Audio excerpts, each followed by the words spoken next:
பிரான்சில் ஓய்வூதியம் பெறுவதற்கான வயதை 62 60 குறைக்கும் முக்கிய நடவடிக்கை உத்தியோகபூர்வமாக அறிவிக்கப்பட்டுள்ளது. 2024 ஆண்டு நவம்பர் மாதம் தொழிலாளர் சங்கங்கள் மற்றும் முதலாளிகள் கூட்டமைப்புகளிடையே மேற்கொண்ட ஒப்பந்தத்தின் அடிப்படையில் இந்த புதிய நடைமுறை செப்டம்பர் மாதம் 1ஆம் தேதி முதல் நடைமுறைக்கு வரும் என அறிவிக்கப்பட்டுள்ளது. இது தொடர்பான அறிவிப்பு அரசு வர்த்தமானியில் வெளியிடப்பட்டுள்ளது.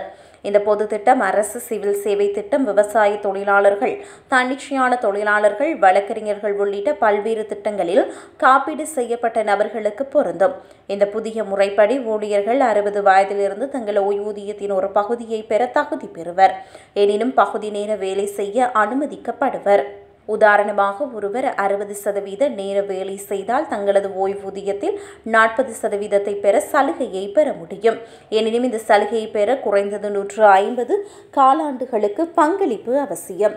ஒரு தொழிலின் முடிவு இனி முழுநேர வேலை அல்லது பணிவிலக்கு என்ற இரண்டை மட்டுமே உள்ளடக்கிய தேர்வாக இருக்கக்கூடாது.